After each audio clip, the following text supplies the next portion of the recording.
자, 다섯 번째 썰 한번 가보도록 하겠습니다. 댓글 컨텐츠고 영상 제목, 소액 생계비 대출 기사를 보며 느낀 점, 전재산 100만원도 없는 사람이 이렇게나 많았나 라는 영상에 달린 댓글입니다. 네, 많았습니다.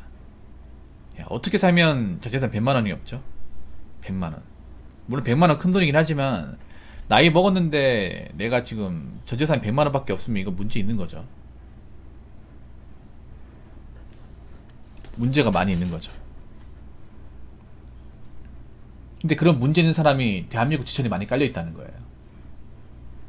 이게 뭐 자기가 일을 안 해가지고 뭐 100만원이 아니라 일은 하는데 돈을 엉뚱한 데 쓰다 보니까 100만원이 없는 거예요. 그리고 여러분, 소액 생계비 대출이 말 그대로 대출이죠. 근데 이걸 지원으로 하고 있는 사람도 있더라고요. 지원.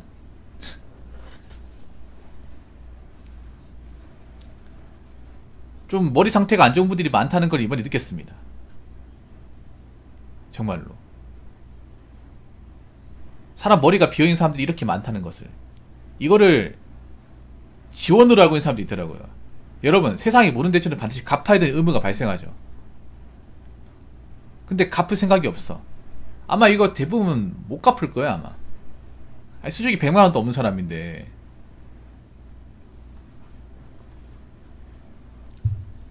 어떻게 갚습니까? 어떻게, 무슨 수로?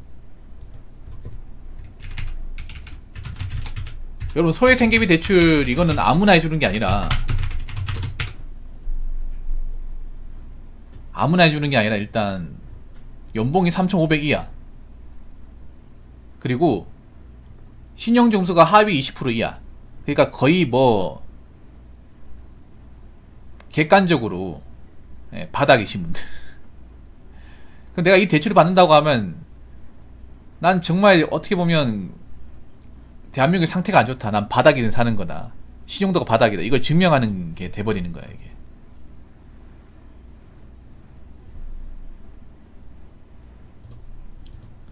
근데 참 웃기게 뭐냐면 이게 금리가 엄청 세잖아요. 15.9 아닙니까? 15.9. 제가 봤을 때 이거 못 돌려받아요. 갚을 생각이 없을 겁니다. 그리고 저 돈을 지원받는 분들 다른 빚도 많을 거예요.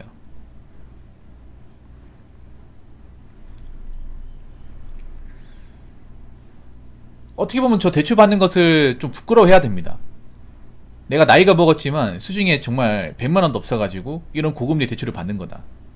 그리고 이 돈을 대출 받는 건데 자기는 지원을 받는다고 착각한다. 그러면 진짜 문제가 있는 거죠. 이렇게 살면 안 됩니다. 자, 댓글 한번 읽어보도록 하겠습니다.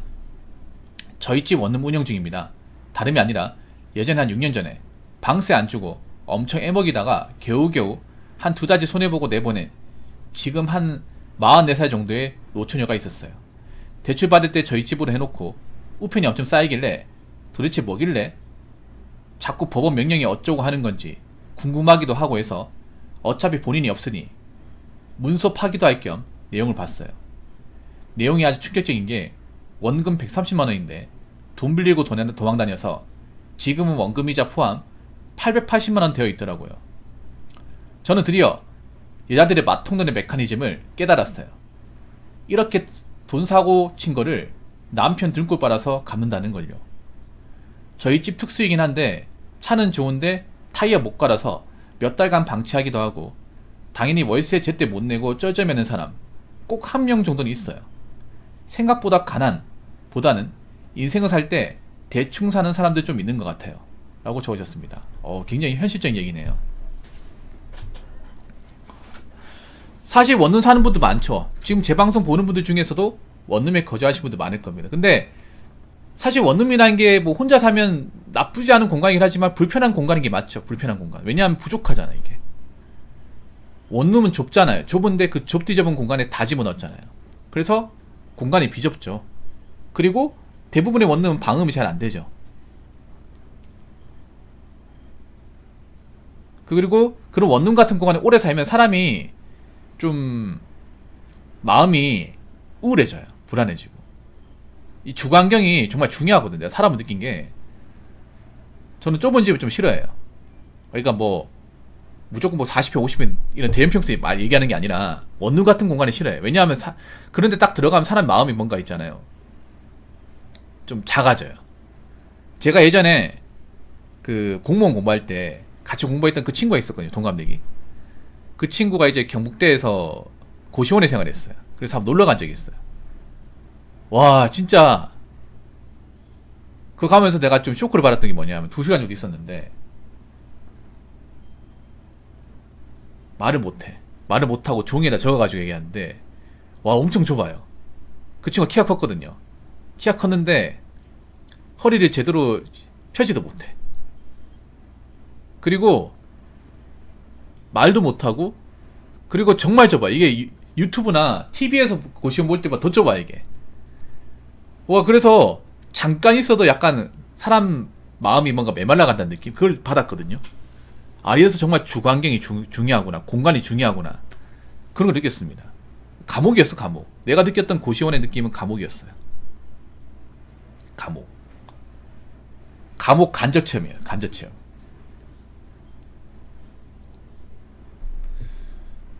그래서 뭐 젊었을 때 원룸 살 수 있지만 나이 먹어서 원룸 탈출해야죠. 언제까지 지긋지긋한 공간에 삽니까? 근데 사실 원룸에 살고 있는 분들 중에 소득이 많다거나 돈을 많이 가지고 있는 분들은 별로 없어요. 돈이 없고 벌이가 안 좋으니까 원룸을 사는 거죠. 그래서 나중에 돈을 모아서 나와야겠죠. 야, 44살 정도의 노처녀.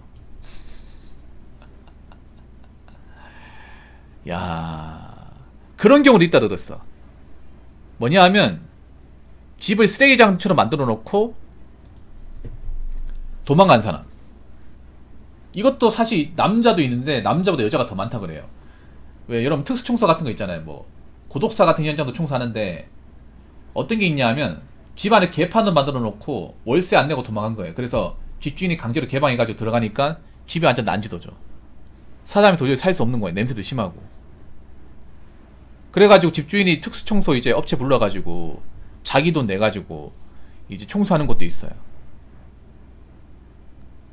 그 유튜브 같은 데 보면 있습니다. 유튜브 같은 데 보면 원룸 건물주가 있잖아요. 그 누가 도망간 거 있잖아요. 쓰레기 왕창 이제 쌓아놓고 도망간 거 업체 불러가지고 그 청소 작업하는 거 있거든요. 여자가 많아요. 남자도 있는데.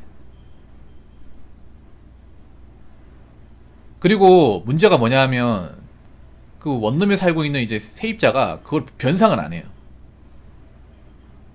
집주인 입장에서는 저런 상태로 놨다고 누가 들어옵니까? 누가 들어와요? 사람 받아야 되잖아요. 그렇다고 저렇게 빈 공간 놔둘 수도 없고, 그 옆에 있는 사람들한테 피해주고, 그러다 보니까 청소업체에 부르는데 이게 정말 비싸요, 여러분. 돈 빼기상 깨집니다. 거의 3-4달치 월세가 날라가요.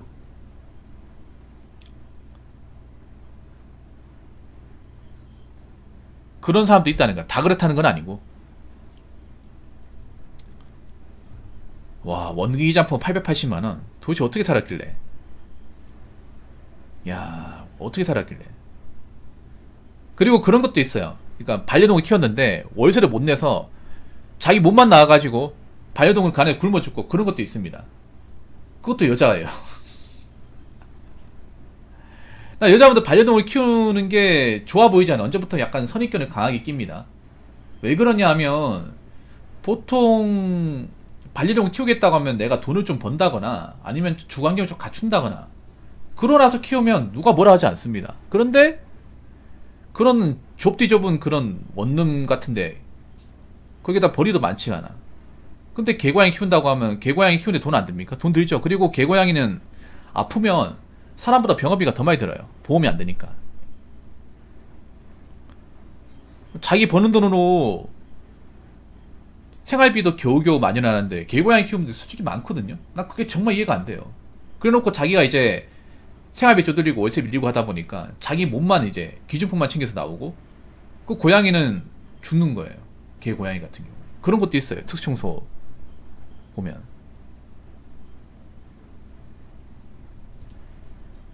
난 그래서 언제부턴가 원룸에서 오피스텔에 개고양이 키우겠다고 하면 선입견을 강하게 낍니다. 앞으로 그런 분들이 더 늘어나요. 안타깝지만. 여자분들 이런 말 들으면 기분 나쁠지 모르겠지만 단지 외롭다고 키우는 건 좀 아닌 것 같아요. 정말로. 남자도 마찬가지입니다. 외롭다고 키우면 안 됩니다. 그리고 키울 거면 원룸 오피스텔이 아니라 본인이 좀 집다운 집을 구하고 나서 그때까지 키우시죠. 삶이 안정되고 나서.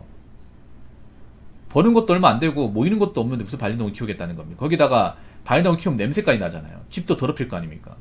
여러분 반려동을 키우는데 집 가보면 개판 5분 전입니다. 개판 5분 전이에요. 개털, 고양이털 날려있고 똥오줌 제대로 안 치워가지고 냄새 비린내 나고요. 그리고 애들이 계속 이제 왔다 갔다 거리면서 집안에 물건을 다 익혀가지고 벽지도 다 뜯기고 가죽 같은 것도 다 뜯기고 고양이 키우면 여기저기 스크래치 나오고 유튜브 같은 데 보면 뭐 반려동을 키우는 공간은 굉장히 깔끔해 보이죠. 그건 그분들이 관리하니까 깔끔한 거고 실제로 반려동을 키우는 집안에 가보면 혼자 사는 것보다 더 더러워요. 깔끔하게 하는 게 정말 어려워요, 여러분. 왜냐하면 집주인이 이제 밖에 나가 돈 벌어서 피곤하잖아. 집에 오면 아무것도 하고 싫잖아요, 여러분. 근데 매일같이 청소해줘야 되거든. 그게 힘들거든, 여러분. 혼자 살면 매일 청소할 필요가 없는데 반려동을 키우면 자주 청소해야 돼요. 자주 청소해야 됩니다. 왜냐하면 개, 고양이는 쓸데없이 왔다 갔다 거리. 그러면 이제 여기저기서 흔적을 많이 남긴단 말이에요. 그래서 하루에도 청소 안 하면 티가 금방 납니다. 사람하고 다른 게 그런 거예요, 이게. 근데 이제 사람이 이제 일하느라 피곤하잖아. 그러면 귀찮아서 안 하게 되거든. 그게 하루 이틀 쌓이게 되면 집이 굉장히 어지럽히게 되죠. 그렇게 키울 것 같으면 저는 안 키우는 게 맞다고 생각합니다. 안 키우는 게 맞다고. 그러면서 또 주변 사람들 피해를 주잖아요.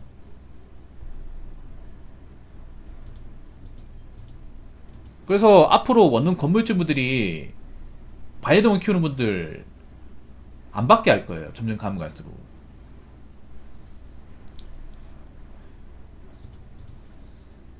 그리고 혼자 사는 분들한테 제가 마지막으로 얘기하고 싶은 거는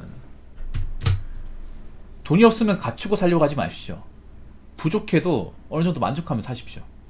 미래를 보려면 10년 뒤 20년 뒤에도 내가 반지하 원룸 안 살 것 같으면 살고 싶지 않잖아요. 내가 나이 먹어서 여기 쭉 살고 싶지 않잖아. 그럼 어떻게 해야 돼요? 돈을 모아서 나와야겠죠. 돈을 모아서 나오려면 어떻게 해야 될까? 지금 버는 돈 관리를 잘해야겠죠. 지금 버는 돈 관리 못하고 모이는 것도 없는데 나중에 아파트 갈 수 있다, 빌라 갈 수 있다. 어떻게 갑니까? 그래서 좀 원룸 같은 살 때 뭔가 다 갖추려고 하지 마시고요. 딱 필요한 것만 감당할 수 있는 건 감당하시고, 그리고 쓸데없는 돈 같은 거 쓰지 말고 그러면서 열심히 일하면 돈을 모아서 원룸보다 더 좋은 환경으로 꼭 가시기 바라겠습니다. 자, 이상으로 5번째 썰 마치도록 하겠습니다.